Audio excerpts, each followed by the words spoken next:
Estamos ao vivo. Boa noite a todos, boa noite a todas. Estamos começando a oitava live do ciclo de eventos de 2014 do Projeto Letrare, né, nosso laboratório de edição, tradução e revisão de textos acadêmicos da UFC, pela POET, no programa de pós-graduação em estudos da tradução da UFC. Esse ano é um ano especial para nós, porque a POET, né, nosso programa de pós-graduação em estudos da tradução, se iniciou em 2014, então esse ano de 2024 estamos comemorando o nosso décimo aniversário, certo? E para comemorar, nós estamos aqui fazendo esse ciclo de eventos, trazendo alunos e colegas da POET para apresentar suas pesquisas, apresentar suas experiências na área de tradução e revisão de textos acadêmicos, tradução e revisão e interpretação, inclusive, certo? Meu nome é Bruno, eu sou estudante de letras e estou aqui como host nessa semana, ok? Antes de começarmos... Sim, antes de começarmos, peço a vocês... boa noite. Ok, peço a vocês que, se não estão inscritos no canal, já se inscrevam no nosso canal aqui no YouTube para acompanhar nossas lives e acompanhar, inclusive, para quem está assistindo ao vivo, quem não assistiu ao vivo está acompanhando as lives em dias posteriores. Todos os nossos ciclos de debate, nosso ciclo de bate-papo do Letrare, do ciclo de eventos, estão disponíveis no YouTube deste ano, nas lives que fizemos este ano e nas lives que fizemos nos anos anteriores, certo? Estão no nosso canal do YouTube. Nos acompanhe também no Instagram, @Letrare Projeto, certo? E é isso. Sejam todos bem-vindos e bem-vindas. Só lembrando que ao final dessa live contará como...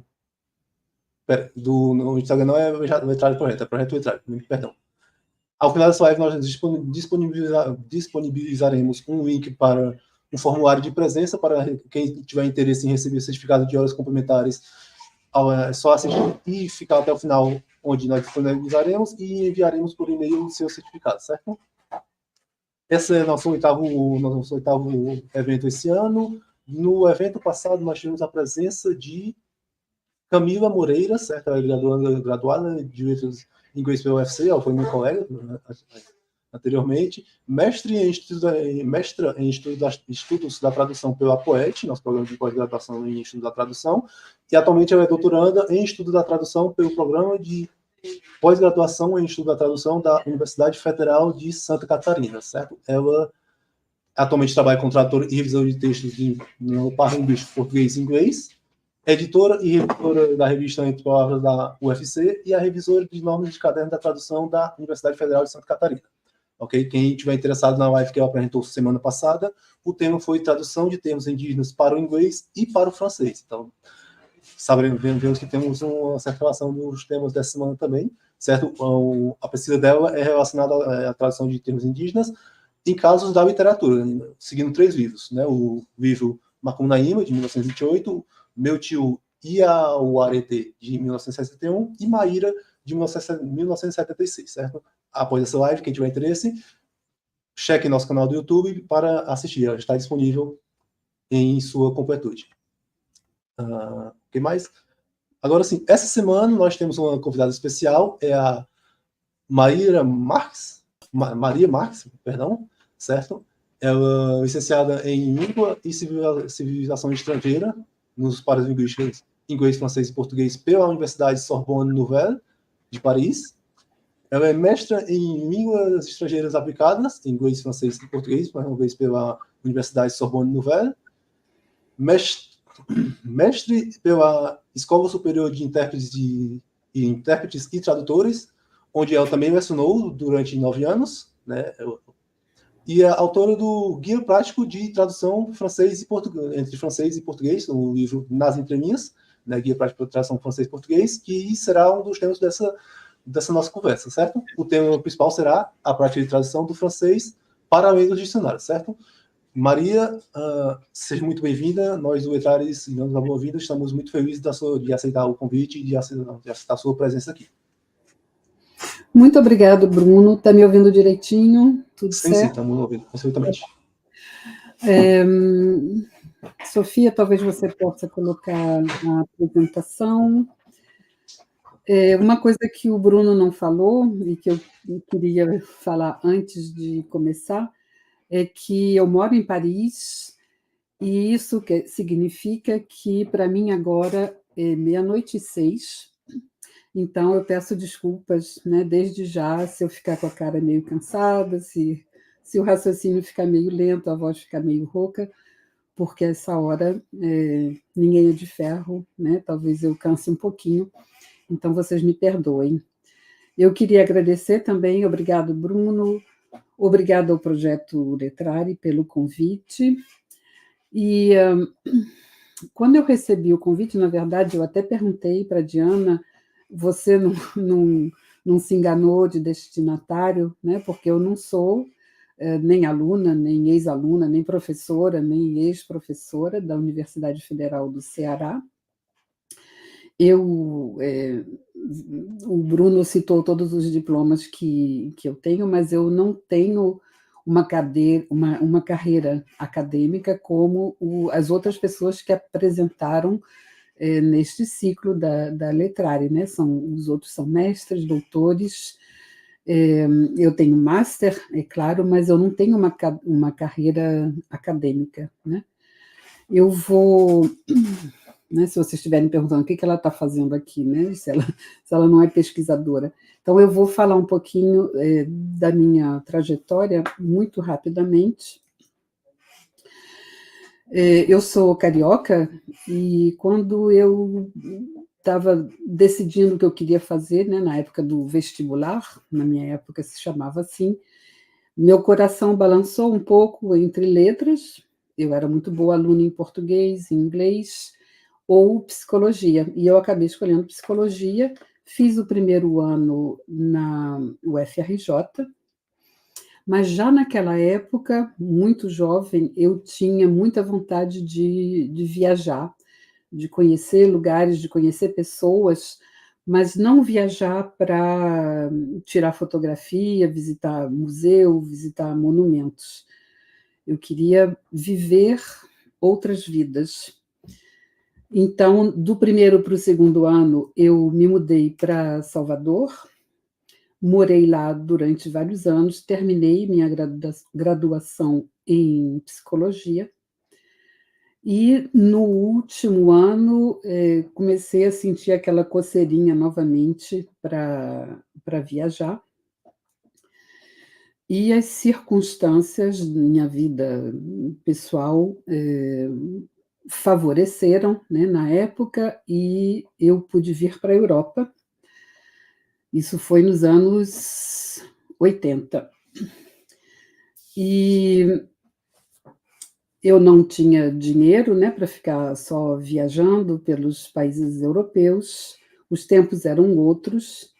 Eu falava um pouquinho de francês, muito pouco, tinha amigos no sul da França e comecei a procurar trabalho e encontrei uma agência de filles au pair, né? Filles au pair, em geral, são jovens, né, na maioria mulheres, que vão morar com uma família, ajudar a cuidar das crianças, essas coisas. Então, eu encontrei um trabalho assim com uma família que morava na Córcega.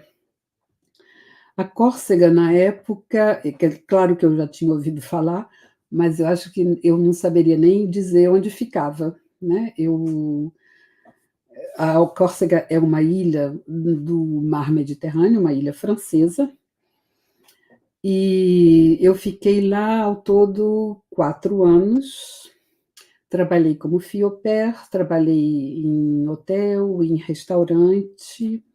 Essa aqui é uma foto na frente de um restaurante onde eu trabalhei durante vários anos. Fui muito feliz lá, mas uma ilha, né, é uma porção de terra cercada de água por todos os lados. Na época era muito bom morar lá, mas eu era jovem e eu queria ver outras terras, outras pessoas. tinha vontade de, não sei, né, me desenvolver, crescer, sei lá. Então, lá vou eu de novo, né, pego o avião e vim para Paris. Em Paris, mesma coisa, né, eu não tinha dinheiro para ficar sem trabalhar e consegui trabalho relativamente rápido com uma pessoa que eu tinha conhecido na Córcega, na verdade. E fui trabalhar numa residência de pessoas idosas, muito ricas, funcionava um pouco como um apart-hotel, né? E foi muito bom, porque eu lidava com pessoas muito diferentes, né? Por um lado, o pessoal com quem eu trabalhava, né? Pessoas mais simples, que trabalhavam na faxina, na cozinha, por exemplo, e pessoas de um outro nível, digamos, social. E era uma vida relativamente estável, tinha o meu saláriozinho, meu apartamentozinho, mas isso não me satisfazia, né? Eu comecei a sentir falta digamos, de um trabalho mais intelectual, porque no Brasil eu sempre tinha estudado e eu não queria só ficar naquela vidinha de trabalho para casa, de casa para o trabalho. Fiquei pensando, será que eu retomo os estudos de psicologia? Achei que não. E aí o que eu retomei foi aquele velho sonho, aquele dilema que eu tive na época do vestibular, de fazer letras, né? Então me informei, fiz a prova e entrei para a Sorbonne Nouvelle. Na graduação, né, comecei do zero, quer dizer, do zero nível universitário, né? E fiz a graduação em literatura e civilização de inglês. Já no segundo ano, mais ou menos, o curso direcionava um pouco a profissão, né? Ou você ia, por exemplo, ser professor de inglês, ou ia trabalhar no setor terciário, ou traduzir, e foi a minha opção, era o que eu queria fazer. Então, depois da graduação, eu fiz o concurso para entrar na ESIT, que é a Escola Superior de Intérpretes e Tradutores, que faz parte também da Sorbonne Nouvelle, mas tem um funcionamento independente, mais ou menos, né? E mais tarde, como o Bruno falou, entre 2013 e 2022, eu lecionei também lá, e era coordenadora do grupo de professores de português. Mas por que eu estou dizendo isso tudo? Para mostrar que o meu primeiro contato com a língua francesa foi, digamos, na prática, foi com os falantes, foi na rua, né? Primeiro eu mergulhei na língua francesa, na cultura francesa, e só depois eu fui aprender, digamos, de uma maneira mais formal.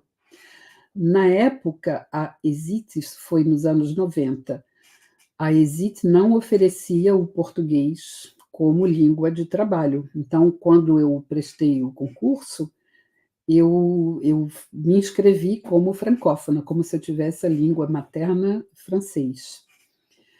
Então, eu tinha que ter aquele nível como se o francês fosse a minha língua materna.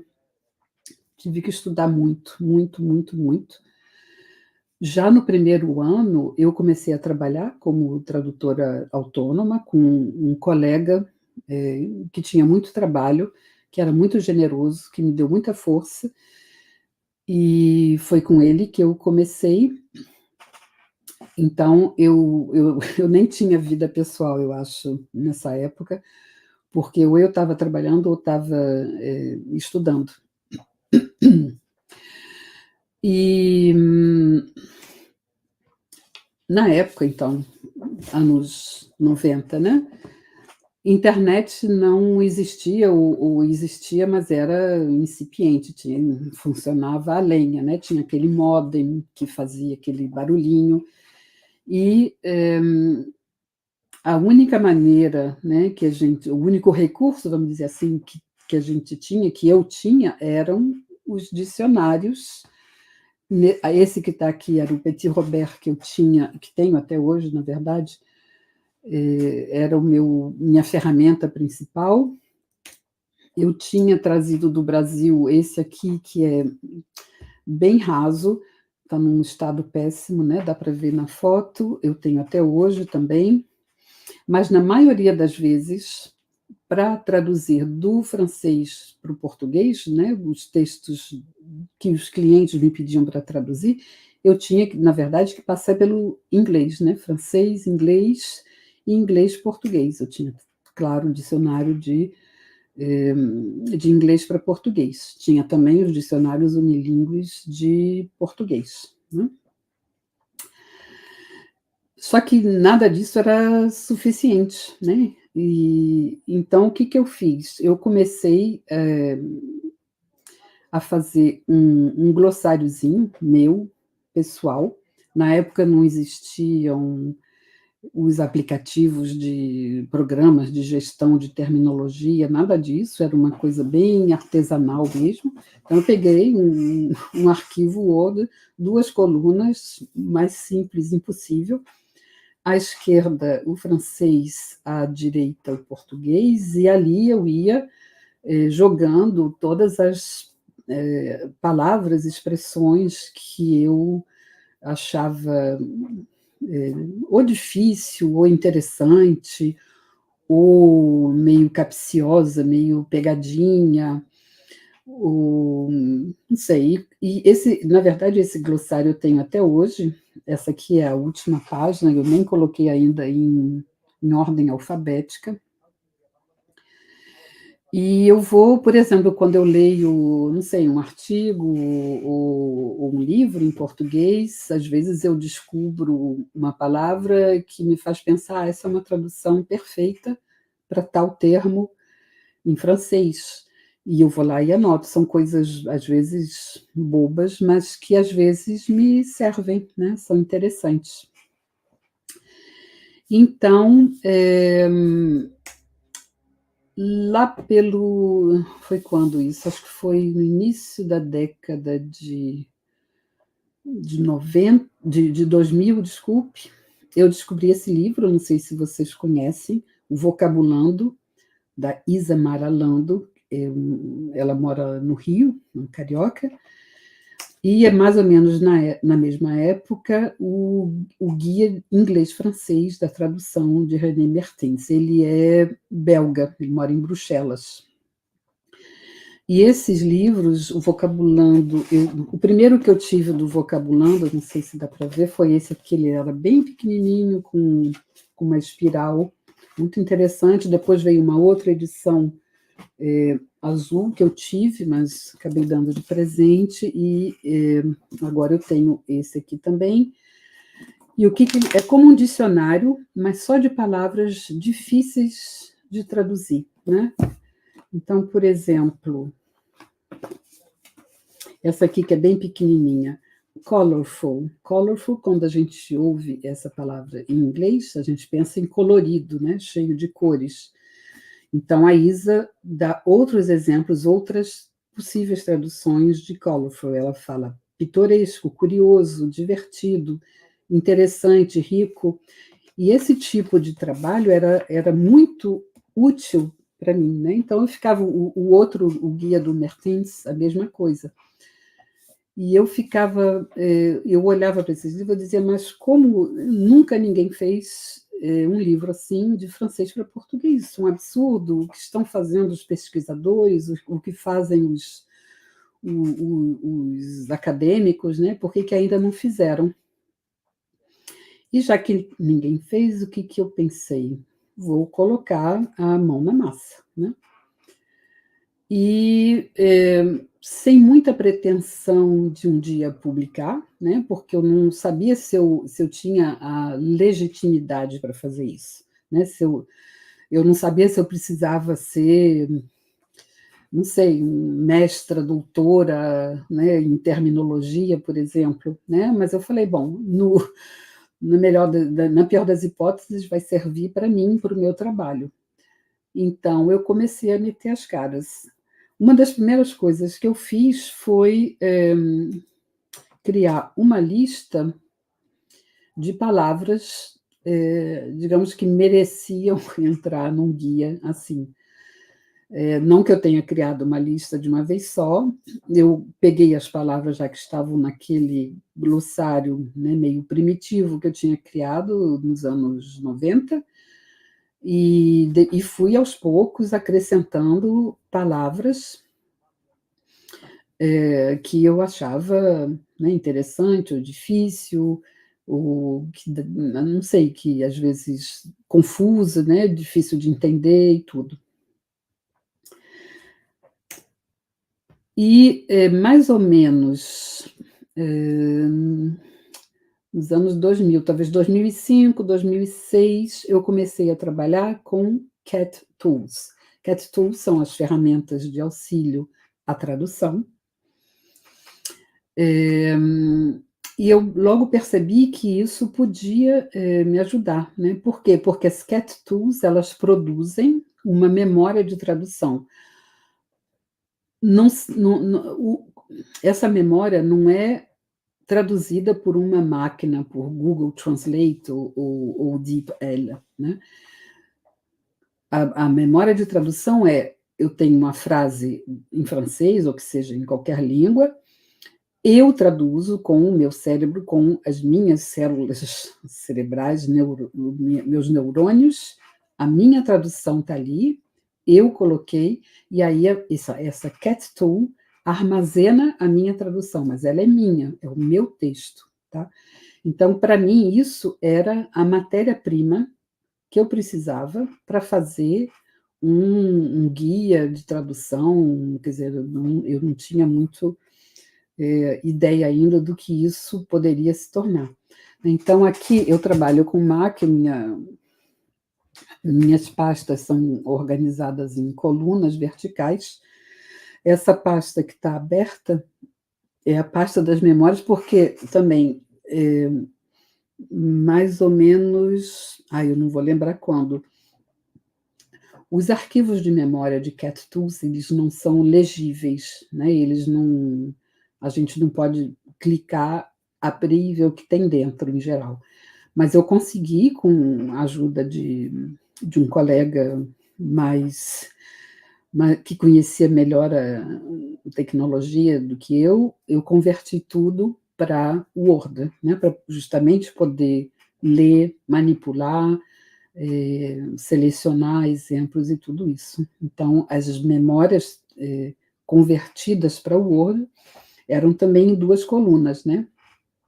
À esquerda o francês, à direita o português. Então, por exemplo, no slide anterior, como que eu produzia, né, o conteúdo? Eu tinha a lista, então se eu pegar, por exemplo, à direita, a segunda que está verdinha ali, a vola do azul, né? É uma expressão que quer dizer em linha reta, né? Ao pé da letra é como o voo de um pássaro, né? Mas o sentido é em linha reta.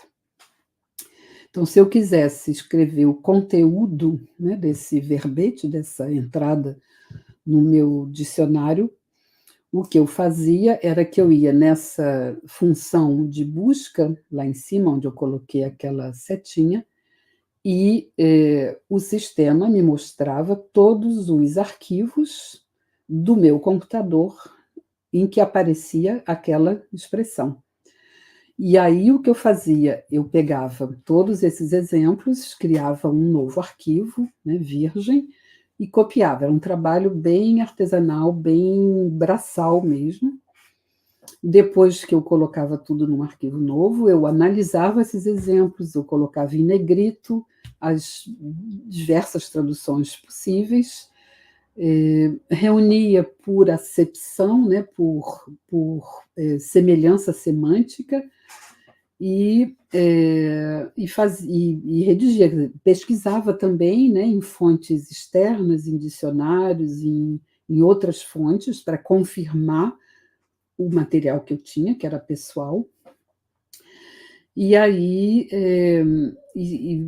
aí eu mesma fazia o conteúdo. E aqui eu selecionei um exemplo, por exemplo, a vol d'oiseau é uma expressão, não vou dizer rara, mas digamos que não é muito usada. Então, talvez os exemplos que eu colecionei, devia fazer umas, sei lá, 2, 3 páginas, mais alguns verbetes, como verbos e substantivos que eram muito usados.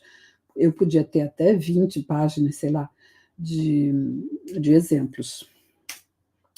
Então, aqui eu selecionei alguns exemplos do verbete evolution, né? Evolution, é claro que pode ser traduzido por evolução, mas em francês tem um monte de outros significados que a gente pode usar, em vez de ficar só evoluir, evolução, né?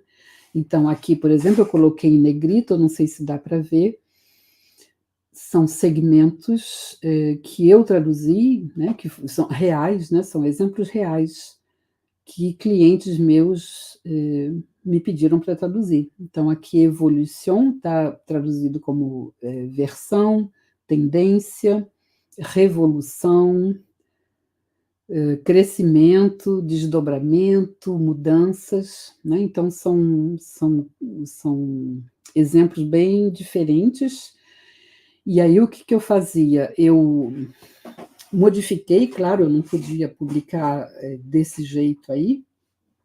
Primeiro, eu tentava dar exemplos bem enxutos, né? Então, eu eliminava, por exemplo, advérbios, adjetivos desnecessários, né? Para o exemplo em questão, e eliminava também todos esses elementos que identificassem, por exemplo, empresas ou produtos ou pessoas, né?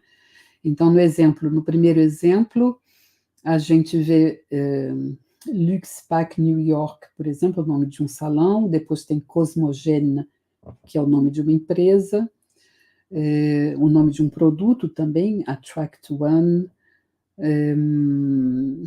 Nessa mesma coluna, o último exemplo, o terceiro ali, tem o nome de uma pessoa, né? Xavier de Jarnac, diretor de marketing digital de tal empresa. Então, nada disso eu podia colocar, né? Eu tive que fazer exemplos, né, textos que ficassem anônimos, né, enxutos e o mais abrangentes possível também. Eu tentei desparticularizar os exemplos que eu apresentava, né? Foi um trabalho braçal, como eu disse, né? Muito minucioso, e eu fiquei mais ou menos uns 15 anos fazendo isso, né? E o resultado é este livro, que está aqui, que eu lancei no começo do ano, em março, no Brasil. E eu queria convidar vocês a dar uma espiadinha dentro dele, né, para ver o que tem. Então, estatisticamente, né, são 1.001 verbetes e 536 páginas. E como é que são apresentados os verbetes, né? Primeiro tem o título, né? Eu escolhi um aleatoriamente. Eu não dou definição de nenhum verbete, isso os dicionários unilingües fazem isso muito bem. Eu vou diretamente dar sugestões de tradução. Elas são sempre indicadas por um círculo, uma bolotinha, né? E em negrito eu coloquei as sugestões que eu considero, vamos dizer, mais frequentes ou mais abrangentes para um número de contextos maior. E depois exemplos, às vezes um exemplo, às vezes vários exemplos. Tem sempre a frase em francês, em itálico, e a frase, a tradução, a possível tradução, logo depois, e em negrito também o verbete que está sendo apresentado e as possíveis traduções, que é para facilitar a leitura, a busca, né? Alguns verbetes têm mais de uma bolotinha, porque são acepções diferentes. Então, por exemplo, allure tem um sentido que é aspecto, aparência, e tem um outro sentido que é velocidade, ritmo. Então, são duas acepções, eu separei por campo semântico e dou as sugestões na bolotinha e depois os exemplos, sempre. Carrefour, por exemplo, esse é o verbete Carrefour, tem 1, 2, 3, 4 acepções, bolotinhas, né? Nem sempre foi fácil dividir e distinguir que tradução vai dentro de que campo semântico, né? Aqui é um bom exemplo porque bifurcação, por exemplo, aparece na primeira acepção, que é um sentido próprio de Carrefour, né? Que é um cruzamento, uma bifurcação, mas aparece também à direita na terceira acepção, que é mais o sentido figurado, né? Bifurcação, dilema, dúvida. Tá bom? E junto com a editora, o que a gente tentou fazer também é tornar a apresentação o mais legível possível para, por exemplo, se uma pessoa quiser, né, procurar o sentido, tradução possível de Carrefour, não precisar ler isso tudo. Quando o verbete é grande demais, o tradutor não precisa ler tudo para descobrir o que ele quer. Se ele é só ler a primeira, segunda sugestão de tradução, ele já sabe mais ou menos o que tem para procurar qual dessas acepções entra melhor no contexto, né, em que ele está trabalhando. Desculpa eu estar gaguejando um pouquinho, que às vezes eu fico... Agora, para mim, é 00:30, tá? Mas vamos lá. Alguns verbetes ganharam uma estrelinha. A estrelinha, ela é um complemento de informação, né, que pode ser de diversos tipos. Esse aqui, por exemplo, fala do registro, né, dessa expressão, force est de, e complementa um pouco, dá uma informação também sobre o significado da expressão, né?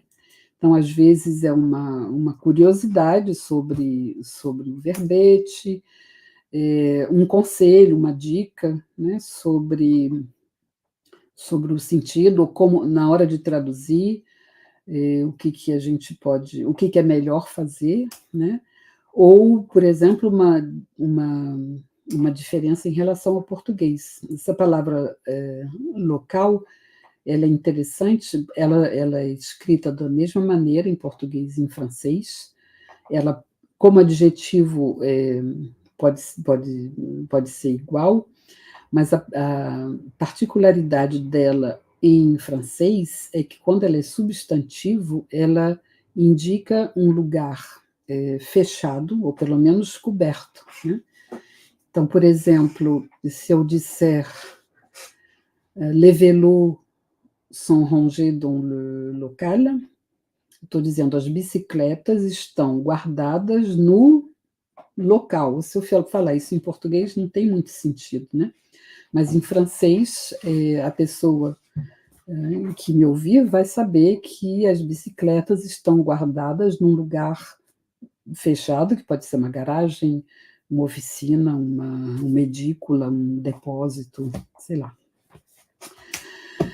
Alguns verbetes têm 2 estrelinhas, porque tem mais coisa para falar, e alguns têm uma estrelinha tão grande que chega a ser até maior do que o conteúdo propriamente dito do verbete.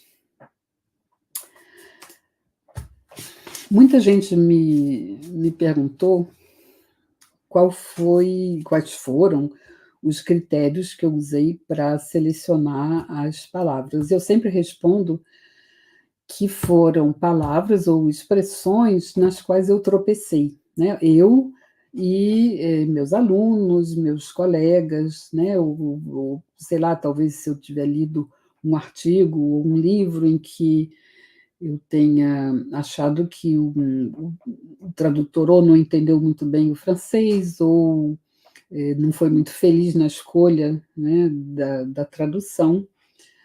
Então, deixa eu dar um exemplo. A vol d'oiseau, como eu falei ainda agora, né, a expressão.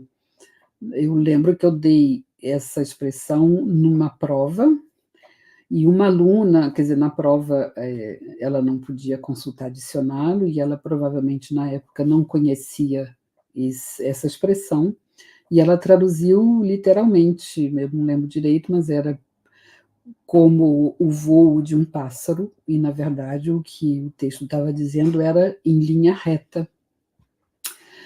Eu lembro, um outro exemplo também, com um aluno, era um texto sobre museu, era na época dos atentados de Paris. Na época, a gente, para entrar em qualquer lugar, a gente tinha que abrir a bolsa, que era revistada, né?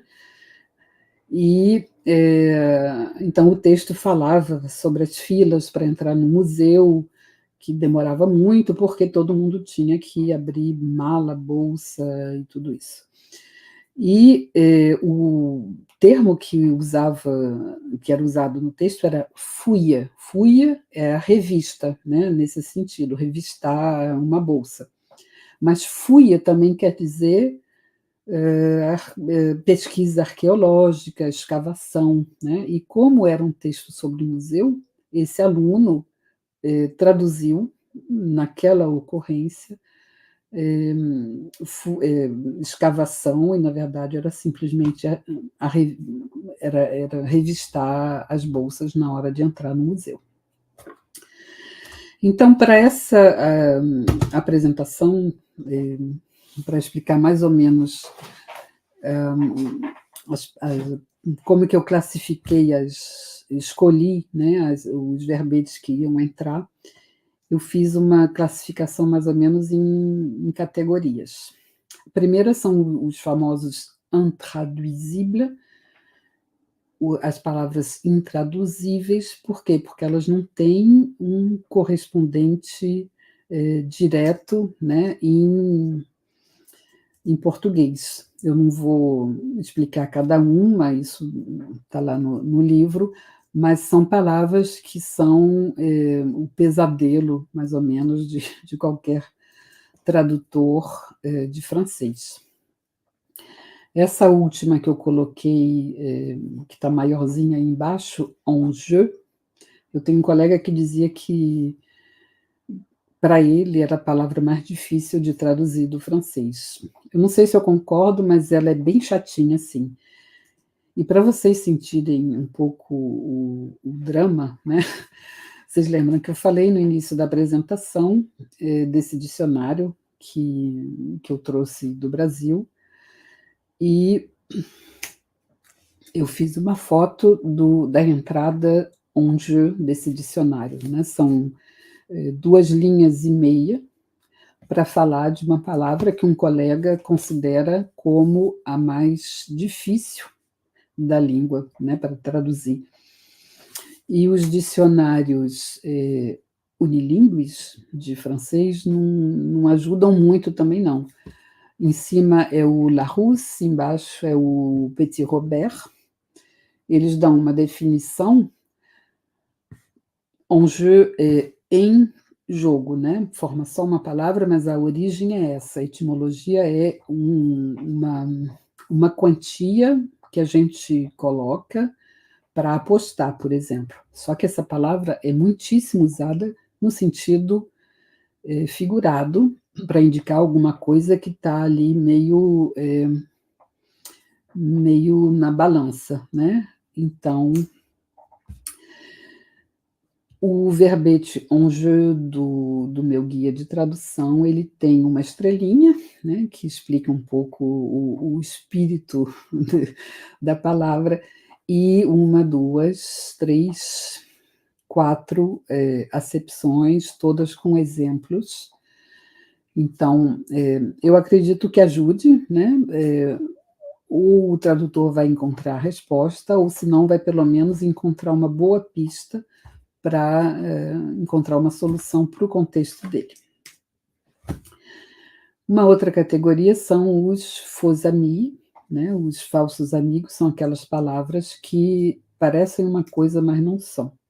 Então, por exemplo, fracas não é fracasso, né? Fracas é um estrondo. Reflexão pode ser uma reflexão, né? Eu posso dizer, je suis en pleine réflexion sur ma carrière, eu estou refletindo, né, sobre minha carreira, mas pode ser uma bronca também, né? Se eu disser, sei lá, Bruno m'a fait une réflexion avant la présentation, aí eu estou dizendo, Bruno me deu uma bronca antes de começar a apresentação, né? Universitaire não é um estudante universitário, manutenção não é manutenção. E eu selecionei 2 exemplos interessantes. Um é disculper. Disculper pode ser desculpar, mas é mais forte em francês, né? Então, nesse exemplo que eu destaquei, a testemunha a disculper o motorista do ônibus. Não é que, digamos, o motorista do ônibus pisou no pé da testemunha, aí disse, desculpa. E aí a testemunha disse, tudo bem, está desculpado. Não é isso. É, por exemplo, uma situação em que a testemunha estava na calçada, esperando para atravessar, presenciou um acidente entre um ônibus e um carro, por exemplo, e aí chega a polícia e pergunta o que aconteceu, de quem é a culpa, e a testemunha vai dizer, eu vi tudo, o culpado é o carro que avançou com o sinal vermelho. Então, ela disculpe le chauffeur de bus, quer dizer, ela inocentou o motorista do ônibus. Outro exemplo interessante é rafraîchir, né? Refrescar. Pode ser, em alguns contextos, rafraîchir é refrescar. Mas, por exemplo, se eu disser cette maison a besoin d'être rafraîchie, não quer dizer que a casa esteja precisando, sei lá, de um ar-condicionado ou de um sistema de ventilação para ficar mais fresca, né? Isso quer dizer que a casa está precisando de obra, de reforma, está precisando ser pintada. Tá?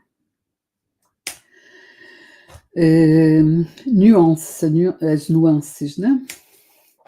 São palavras que muito parecidas e que às vezes podem confundir um pouco o tradutor, né? Então, por exemplo, il fait beau, il fait bon.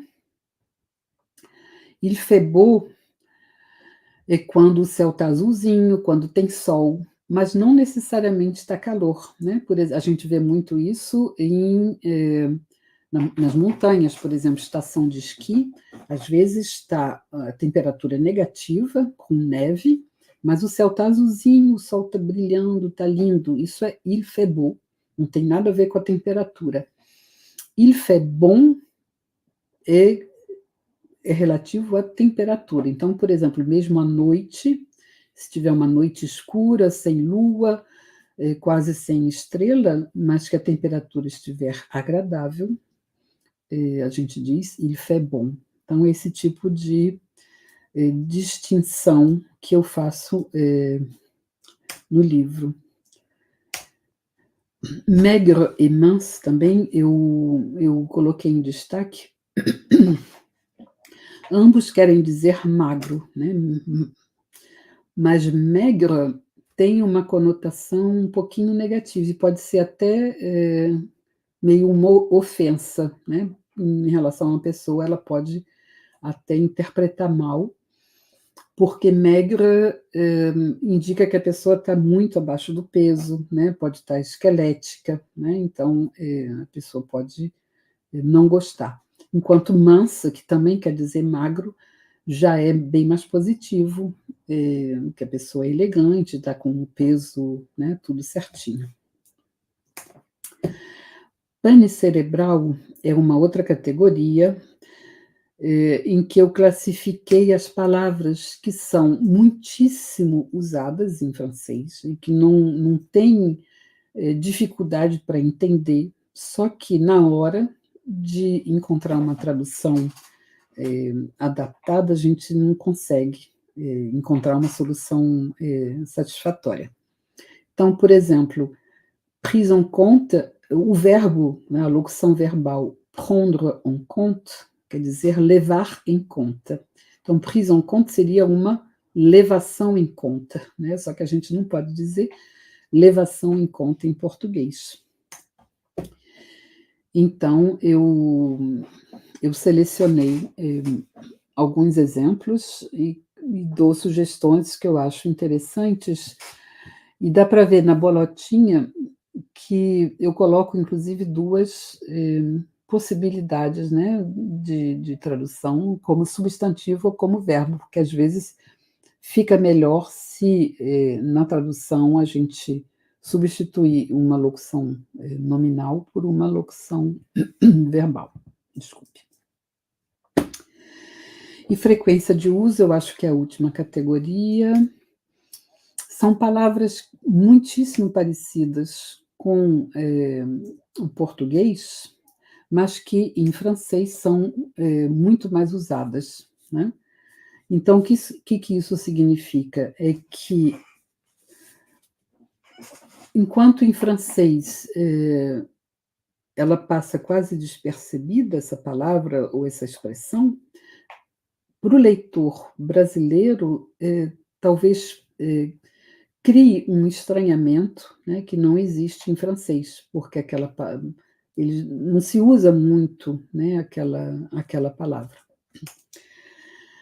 Então, esse é um exemplo. Isso aqui é um Gmail que eu uso para compras, esse tipo de coisa, e eu recebi esse e-mail do Monoprix, que é uma rede de supermercados onde eu faço pedido para entregar em casa.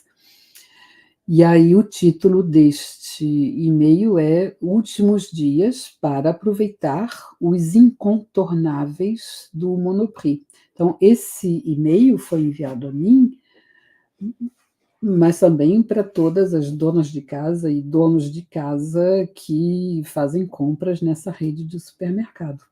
Eu não vejo muito uma rede de supermercado brasileira usar esse tipo de palavra, né, incontornável, numa propaganda, né? Então, isso quer dizer o quê? Nesse caso, eu acho que uma tradução correta, né, se fosse uma rede de supermercados brasileira, seria últimos dias para aproveitar as promoções imperdíveis, né, do Monoprix, por exemplo. A gente pode fechar o livro agora, né, mas eu queria continuar um pouquinho a conversa, só um golinho de água.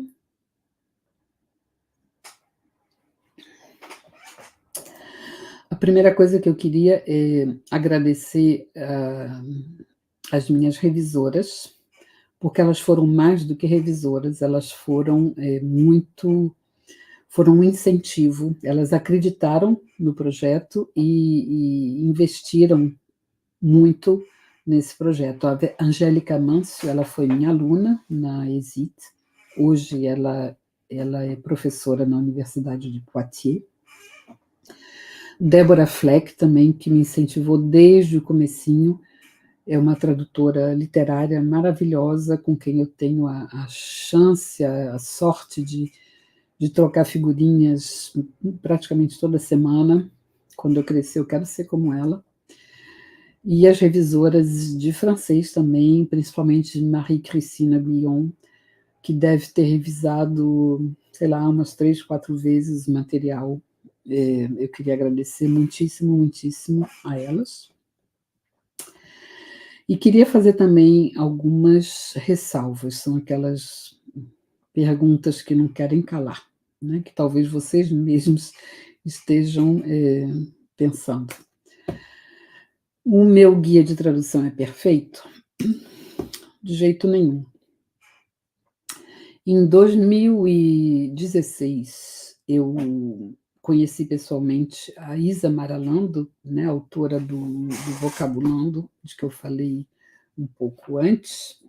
Eu estive na casa dela, a gente tomou um café, eu falei do meu projeto para ela. Ela me contou de todo o processo, né, dela para publicar o Vocabulando. E ela me deu, nessa época, um papelzinho pequenininho, que eu guardo até hoje, e que eu fotografei, como um post-it, uma folhinha de bloco que diz Better than perfect. O que ela quis dizer com isso?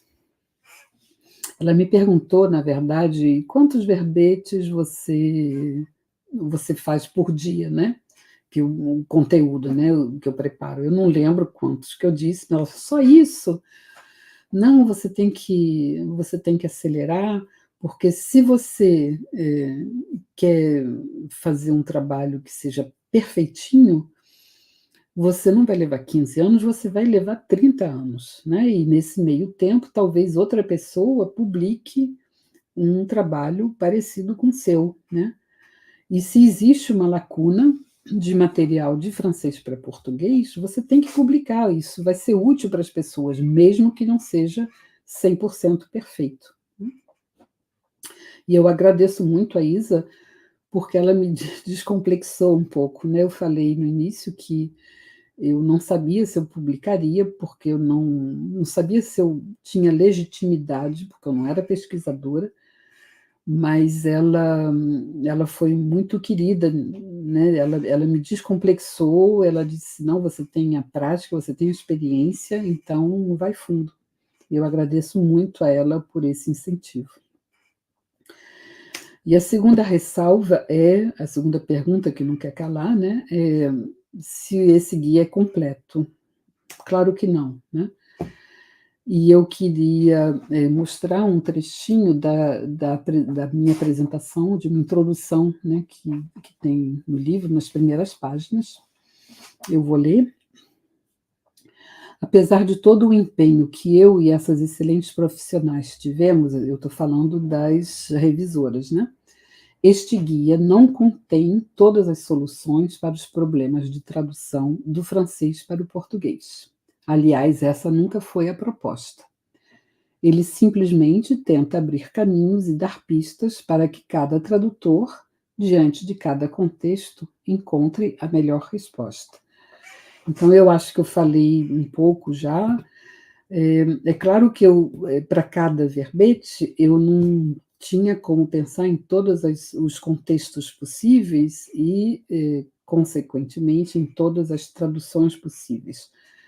Então, claro que uma pessoa talvez abra o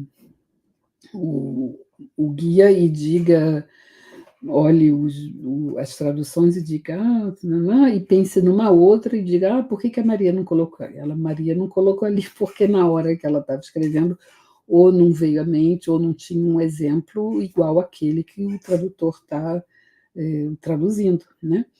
Então, o que eu diria a esse tradutor pegue um lápis, uma caneta ou um post-it e escreva, né? O livro é para ser manipulado. Eu tenho uma versão do livro que eu anoto completamente, coloco o post-it, anoto, escrevo. Eu tenho também uma colega francesa. Ela comprou o e-book logo no início, acho que deve ter sido a primeira pessoa que comprou o e-book. E quando eu vim, eu lancei o livro no Brasil, quando eu voltei, ela me pediu um exemplar impresso, porque a versão impressa ainda não está disponível na Europa. Mas ela me pediu porque ela falou, eu quero anotar, ela é intérprete, ela é francesa, então ela trabalha para o francês a partir do português, e ela falou, eu quero o livro impresso para eu poder anotar, para poder trabalhar. Então é isso, o livro é para ser, não é para ficar numa estante, é para ficar do lado do computador e ir anotando, tá bom? E por último, vocês lembram que eu falei que eu tinha uma lista, né, de que hoje tem 1973 palavras. Eu publiquei 1001 e alguns verbetes que foram publicados foram desdobrados, então eu tenho mais umas 1000 que ficaram de fora. Então, o que eu fiz com isso? Eu criei uma página numa plataforma que se chama Substack. É uma plataforma feita para escritores, e funciona mais ou menos como um blog, né? Eu escrevo um artigo sobre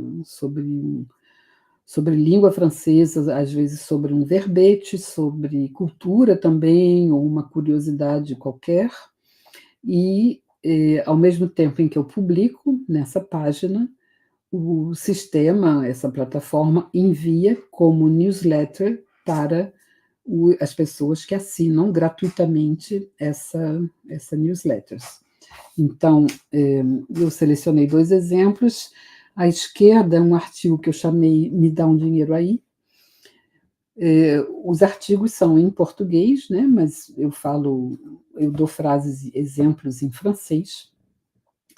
O da esquerda é sobre gírias e nomes que a gente dá para o dinheiro, para falar de dinheiro em francês, falo do registro em que cada uma é usada e sugiro traduções, né?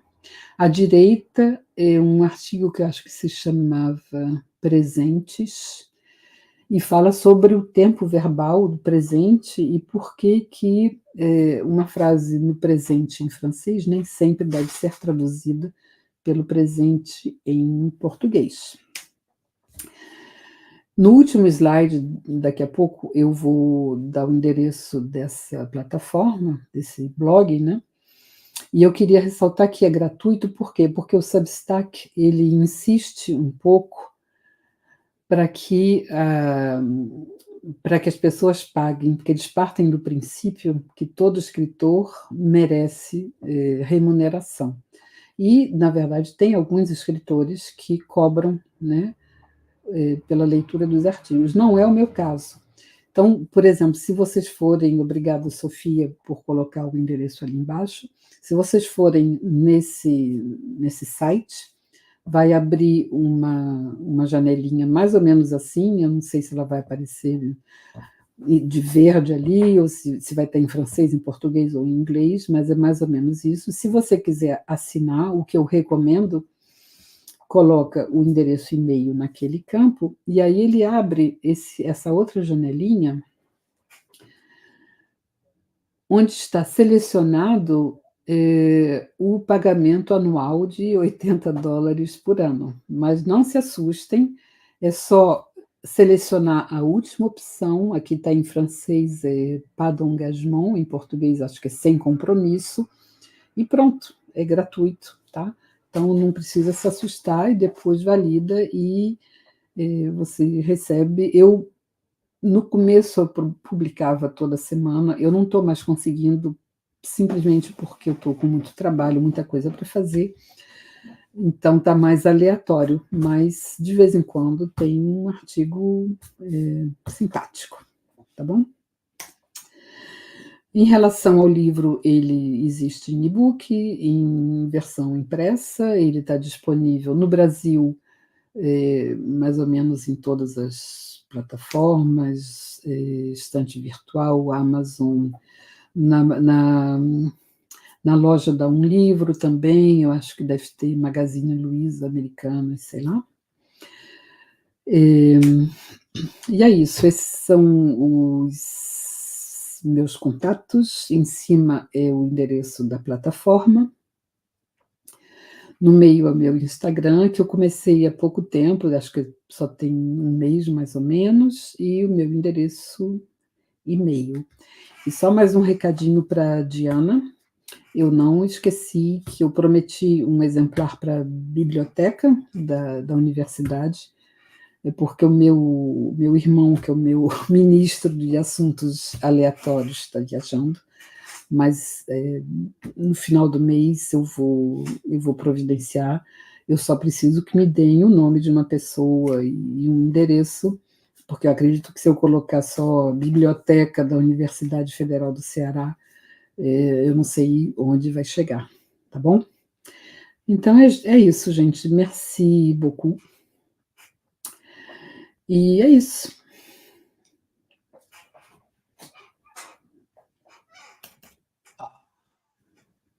Maria, primeiramente, muito obrigado pela apresentação maravilhosa. Eu achei um trabalho incrível, certo? Principalmente a parte do começo, você falou da questão do uso de corpora, né? Da questão dos seus memórias de tradução para selecionar os temas. Tá pensando aqui na nossa experiência que já teve no Etrari. Antes de passar para as perguntas, inclusive, pessoas que estão acompanhando a live pelo YouTube, se tiver alguma dúvida, tiver alguma pergunta, algum comentário para fazer para a Maria, podem deixar no chat do YouTube e estamos prontos para repassar, para comentar, certo? Eu mesmo estava pensando aqui já em algumas duas questões. A primeira, inclusive, tu falou, né, que é exatamente alguns termos, né, que dificuldade os cognatos, os false friends, né, os falsos amigos. Eu queria saber se teve algum termo, por exemplo, que tu achou bastante complicado de usar, então tu decidiu tirar, então tu repensou em como abordar ele de forma diferente enquanto estava fazendo o livro, principalmente. Qual foi as principais desafios nesses termos assim, decidir? Olha, teve muitos termos que eu tive que trabalhar muito e pesquisar. Eu lembro que teve um, inclusive, que eu tive que fazer tipo uma pesquisa de campo com várias pessoas. Foi valeur sûre. Valeur sûre é uma expressão que ao pé da letra é valor seguro, né? Uma expressão que vem do campo das finanças e que quer dizer que é uma coisa sólida, né? Uma referência, né? Mas ela é usada muito com sentido figurado. E eu não. Uma coisa que eu não disse é que desde o início, quando eu comecei esse trabalho, a minha ideia é que eu tinha que pegar as palavras e espremer como se fosse uma fruta para fazer um suquinho. E certas palavras parece que não queriam dar um suquinho, sabe? E Valorciona foi assim. Eu tinha exemplos, e eu procurei também na imprensa, em livros e tudo, mas tinha uma coisa que eu não conseguia captar. Então, o que eu fiz? Eu selecionei exemplos e pedi para alguns colegas me darem sinônimos ou explicarem, né, fazer uma paráfrase do que queria dizer. E pedi também para pessoas que não eram linguistas, que não eram tradutores, pessoas com outras profissões, atividades, para ter uma visão também assim de público em geral. Então, essa não vou dizer que me traumatizou, mas quase. Sim. Eu lembro também engagement, que eu acho que é um verbete enorme do livro, deve ocupar uma página inteira quase. Esse foi uma colega, Françoise Ledardic, uma colega francesa que fez um trabalho excelente de explicação mesmo, né, de exemplos. Foi muito bom.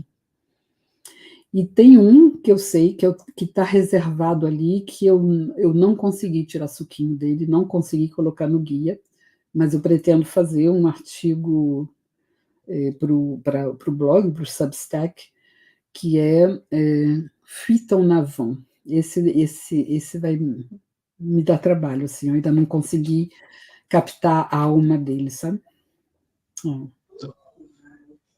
É um termo bastante específico de alguma área, nesse caso, então?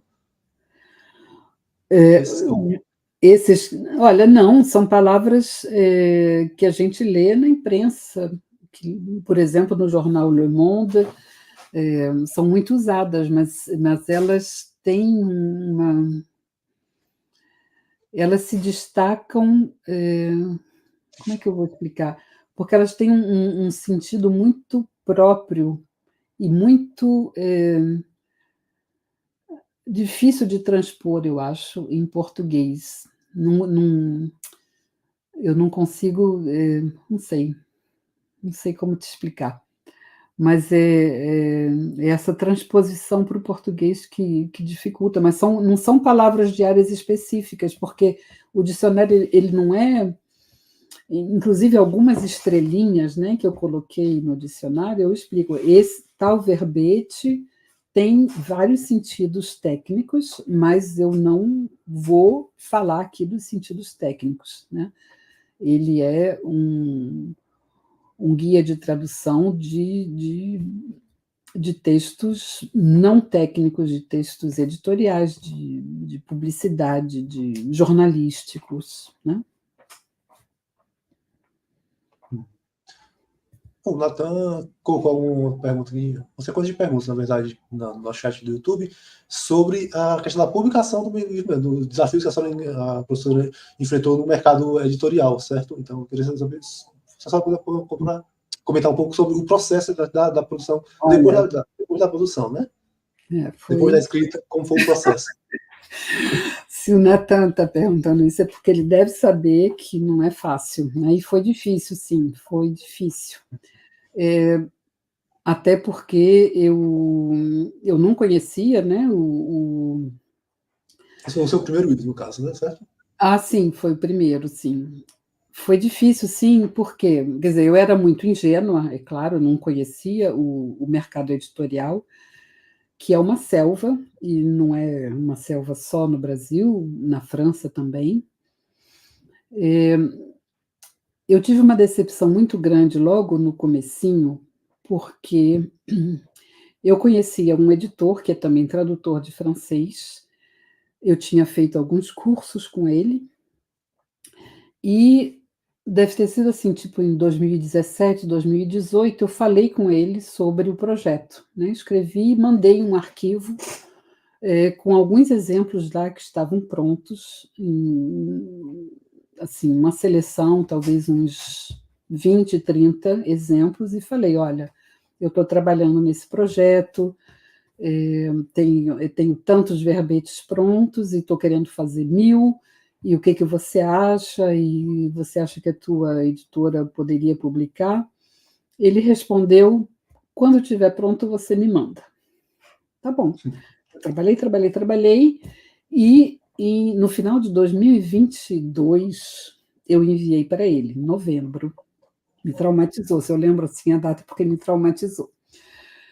Eu enviei para ele um arquivo que é quase o que está publicado, tá? Depois eu mudei alguma coisa, mas ele já podia ter sido publicado daquele jeito. Ele não respondeu. Umas semanas depois, já em dezembro, eu escrevi, você recebeu? Porque era um arquivo grande, né? Mais de 500 páginas. Ele respondeu, sim, recebi, não tive tempo. Falei, tá bom. Depois vieram as festas de fim de ano, né? Férias, carnaval, essas coisas. Eu fui deixando. E aí, bom, eu falei, tá, tudo bem, né? Ele não quer, tudo bem. Mas eu vou avisar a ele, né? Eu vou ver o que eu faço, mas eu sou uma menina muito bem educada. E aí escrevi para ele e falei: olha, tudo bem, você não quer, eu só queria te avisar que eu vou procurar outras editoras. E aí ele me respondeu, acho que no dia seguinte, falando: desculpa, eu não respondi. E aí o que ele me disse foi: olha, eu acho que o mercado de tradução em francês está muito em baixa, ninguém mais se interessa, os cursos estão vazios, eu acho que não tem mercado para esse livro, então eu não vou publicar. Se você quiser autopublicar conosco, tudo bem, mas eu acho que não tem mercado. essa foi uma grande decepção, não por causa da recusa, porque eu sei, né, nesse meio tempo eu fui me informando, né, sobre o mercado editorial, e eu sei que 90% dos livros, né, que as pessoas enviam para as editoras são recusados, né? Muito poucas pessoas, muito poucos projetos são aceitos. Então, recusar eu até esperava, tanto é que eu propus a autopublicação. Mas essa explicação, esse argumento que ele usou, de que o mercado estava em baixa, e certamente ele conhecia melhor o mercado que eu, mas ele podia ter dado essa explicação lá atrás. Até em 2018 ele podia ter feito isso, né? Olha, Marisa, teu projeto é muito bonito, mas não tem futuro. Ele podia ter me dito isso, talvez eu tivesse repensado o meu projeto, né? Ou mesmo quando eu enviei em novembro de 2022, ele podia ter dito, olha, não vou nem abrir, porque eu sei que não tem futuro, né? Então, né, eu teria decidido outra coisa. Então, eu fiquei decepcionada, achei uma falta de respeito, né?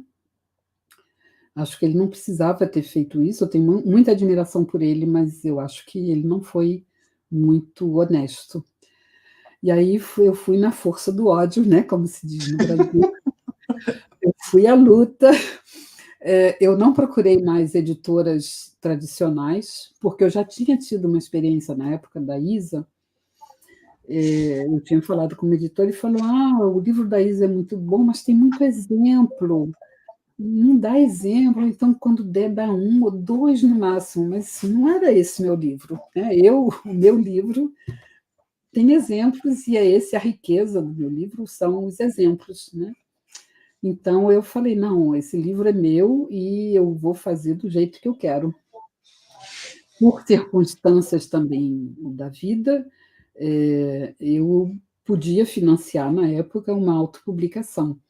Mas foi uma outra dificuldade muito grande, né? Porque tem de tudo, né? Primeiro que metade das editoras nem respondem, né? Elas têm um site lindo de morrer, venha publicar conosco, aí você escreve e ninguém responde, né? Pelo menos metade não responde.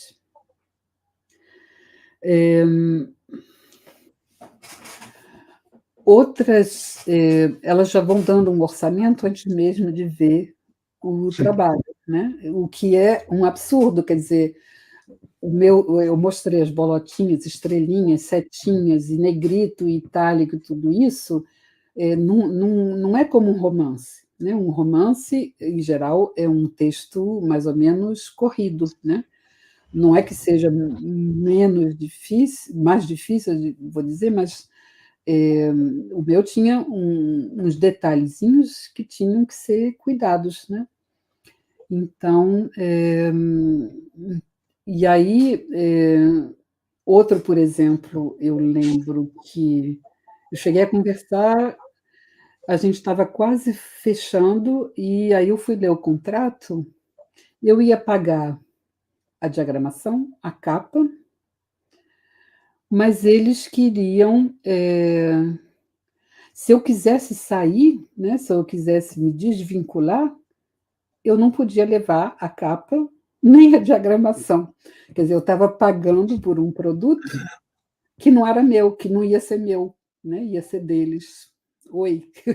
Não, não é assim. Bom, é só para dizer que as dificuldades foram muitas, então, se eu vi que alguém pediu algum conselho, eu diria tem que procurar, não pode se entusiasmar com a primeira pessoa que disser a gente vai publicar. Tem que ler muito bem o contrato e estudar muito bem a proposta. Com a Longarina, que foi a editora que publicou, o que me seduziu foi de todas as, eu devo ter assim procurado e entrado em contato com, sei lá, quase 100 editoras, né? Nem todas responderam, mas só 3 dessas todas propuseram uma videoconferência para conversar, olho no olho, e uma delas foi a Longarina. E para mim isso era essencial, quer dizer, porque algumas pediam: "Ah, manda o arquivo", só que não, eu não vou ficar mandando o arquivo para um monte de editoras que eu não conheço, que eu não sei para quem eu estou mandando, né. É um trabalho que eu fiz durante 15 anos, eu não vou ficar distribuindo assim. Pode ser que eu também ingenuidade da minha parte, que o mercado editorial trabalha assim, mas, eu não estava querendo distribuir, assim, para qualquer pessoa. E a Longarina não foi a mais barata, né, o orçamento mais barato, mas eles abraçaram o projeto como um filho também, né, porque é isso, um livro é um filho, e eles, me deram muita força, atenderam a todos os meus pedidos de estrelinhas e bolinhas e tudo isso, e foram super parceiros, e eu agradeço muito, né, Fernando Alves e Neto, pelo trabalho. É isso.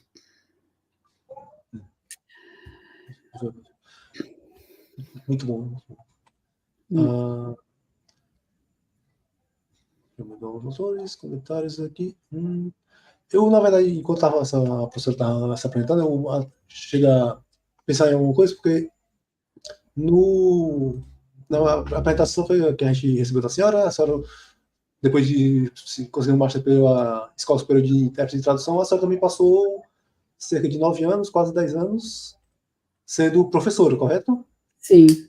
Então, e a senhora, a professora, durante a sua apresentação, também falou em alguns exemplos que vieram a senhora através dos seus alunos. Então, eu queria saber se a senhora tem alguma relação. A senhora desenvolveu influências da questão do acionado, do ensino de tradução, na escrita do seu livro e vice-versa, na escrita do seu livro ao seu processo de ensino. Eu queria saber se a senhora Olha tem algum comentário sobre isso. olha, eu não lembro se é no livro que eu falo isso ou no blog, né, no Substack. Eu descobri que ensinar é a melhor maneira de aprender. Eu não ensino mais, eu gosto muito de ensinar, eu só não ensino mais porque a ESIT não oferece mais, quer dizer, não é nem que eles não ofereçam, não tem mais nenhum candidato, aluno, com português, nativo, né, português A. E eles só dão aula para a língua A, para a língua materna, né. A ESIT funciona com um concurso, né, tem uma prova difícil para poder entrar, e já há algum tempo as condições, os critérios para entrar mudaram, estão mais, rigorosos, e não é só isso, é que eu acho que, se não me engano, a matrícula ficou bem mais cara, é alguma coisa como 4.000 euros. Então, uma pessoa, um brasileiro, por exemplo, se morar no Brasil, não tem que, além de pagar isso, depois tiver que vir para a França, e aí tem que morar, comer, né, viver aqui, que é bem mais caro do que no Brasil. Então, já desde 2022, eu acho que não tem mais alunos com brasileiros, né, com português A. Mas para mim foi muitíssimo interessante, desde que eu comecei lá, assim, a minha lista de verbetes aumentou demais, e eu, na verdade, numa das matérias que eu dava, que era tradução geral, que era no Master 1, eu fazia, eu pedia para eles fazerem um exercício que era, eu fazia um sorteio, na verdade, eu escolhia uns verbetes como esses, né, que eu apresentei aqui, eles sorteavam cada um e preparavam como se fosse para apresentar isso. Eu mostrava o vocabulário, eu falei: "Eu quero que vocês façam um trabalho como esse". E aí eles apresentavam uns aos outros e era muito interessante. Eu acho que A maioria, pelo menos, eu acho que achou bem interessante. Não sei se eu respondi a tua pergunta, eu estou Sim, meio... sim, sim. Agora, 1h20 para mim, da manhã. Estamos próximo a encerrar. Vamos só, já que estamos próximo a encerrar, né, já está ficando tarde para a professora, já é mais de meia-noite aí, né, na França. Então, acho que vamos poder encerrar com essa última pergunta que a Sofia mandou aqui no chat, certo?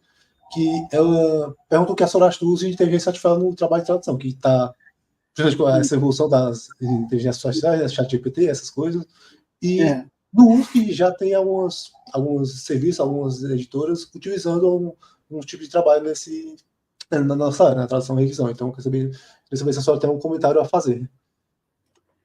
Olha, essa pergunta, de vez em quando me fazem, e eu sempre tento sair meio pela tangente, não responder, me esquivar, por uma razão muito simples, é que eu não uso, eu não tenho informação, nunca me interessei em conhecer melhor, então eu não posso falar do que eu não conheço, né? Senão eu vou falar besteira.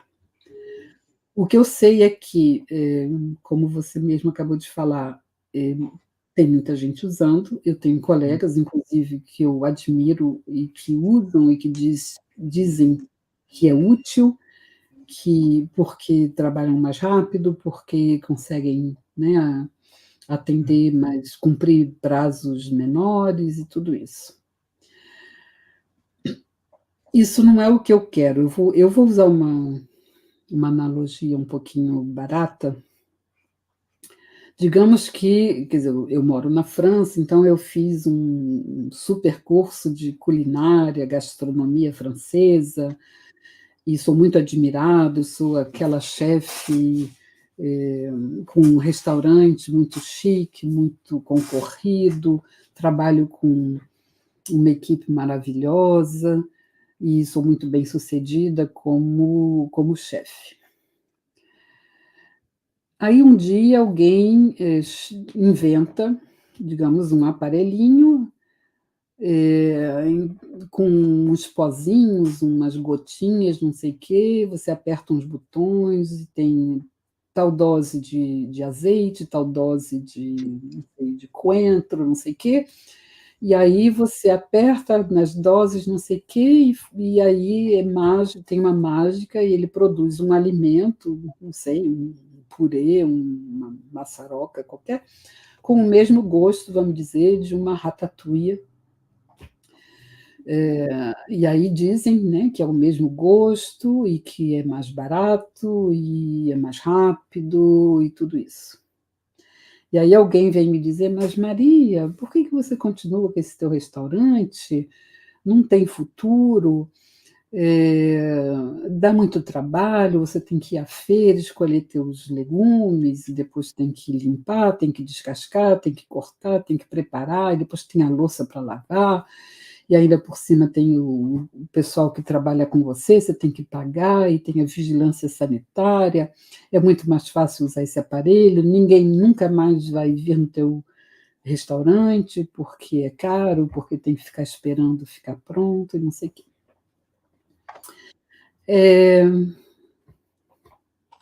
Pode ser, né? Até pode ser, mas será que eu vou querer mudar o meu funcionamento por causa disso? Todo o investimento que eu fiz em cursos, né, em pesquisa para fazer aqueles pratos maravilhosos que eu faço, não é para ir mais rápido, eu não estou com pressa, não é o que eu quero, né? Porque a comida não é só o gosto, né? Eles falam, o sabor é o mesmo. A comida é também, não sei, a temperatura, a textura, o cheiro, até a aparência, né? Um prato bem apresentado, né? Você abre o apetite, tudo isso. Então é uma arte. E essa é a minha opção, é esse o mundo que eu quero na tradução. Eu não quero trabalhar mais rápido, eu não quero cumprir prazos menores.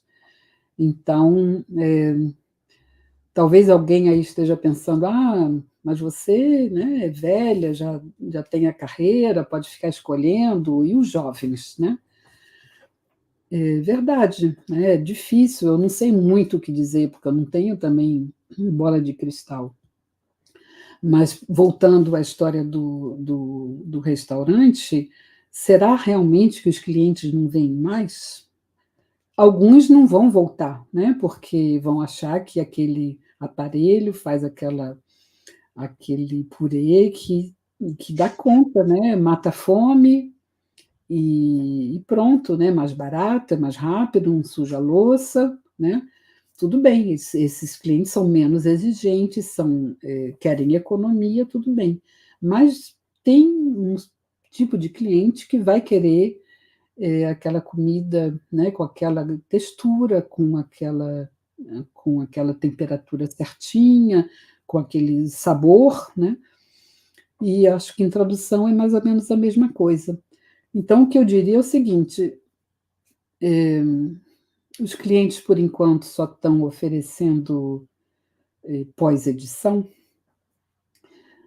cada um sabe onde aperta o calo, né? Então, se tem boleto para pagar e só oferecem isso, então, bom, façam, né?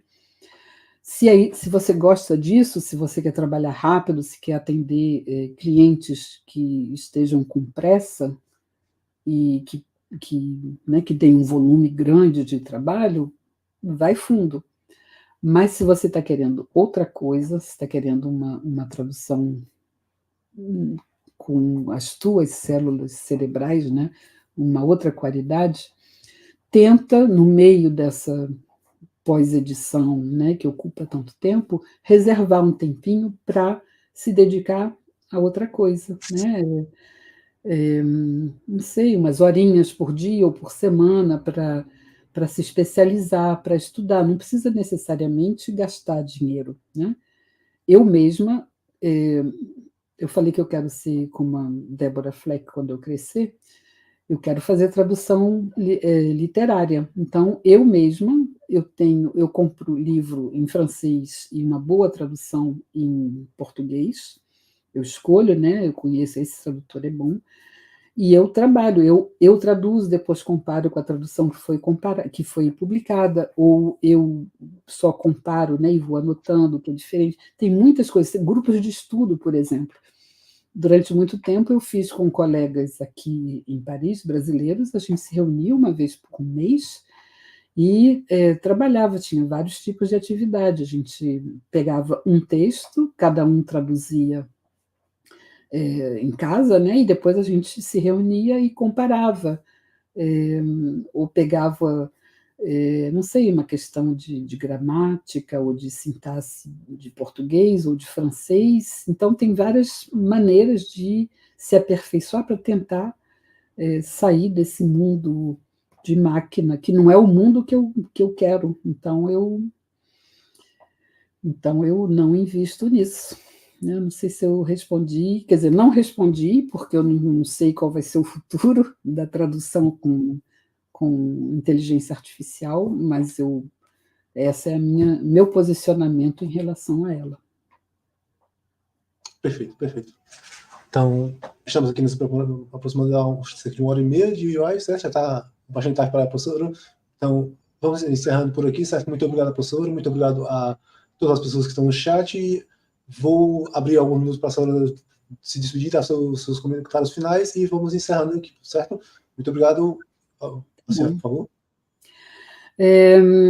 Olha, eu queria agradecer ao Projeto Letrário. Eu acho essa oportunidade muito boa, porque, como eu falei, né, eu acho que foi meio um casamento entre a formação teórica, né, mais acadêmica, e uma visão da prática, né, que é depois dos diplomas, o que acontece lá fora, né, como é o mercado. E eu acho muito interessante e muito generoso, né, que vocês tentem incluir essa experiência diversificada e não somente acadêmica. Então, só tenho a agradecer. Muito obrigado nós também do Estrada, em nome da professora Diana, do Projeto Estrada, certo? De todos os nossos colegas e colaboradores, agradecendo a sua presença, professora. Boa noite a todos. Só lembrando, antes de encerrar, aos participantes dos nossos ouvintes no YouTube, no chat está disponível o nosso formulário de frequência, certo? Você pode preencher para receber o certificado de participação, ok? O nosso ciclo de eventos não termina hoje, nós ainda temos alguns eventos preparados, certo? Semana que vem recebemos a Graziele Gomes Fraga, que ela é bacharel e mestre em bacharel em letras libras e mestre de estudo da tradução, e ela é professora no curso de formação de tradutores e intérpretes. Então,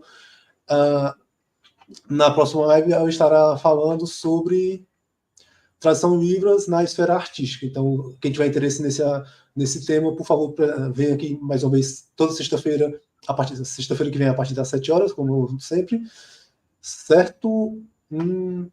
Mais alguma coisa? Não. Ok? Muito obrigado, professora. Muito obrigado a todos que estão presentes. Uma boa noite a todos. Eu vou encerrando aqui. Boa noite.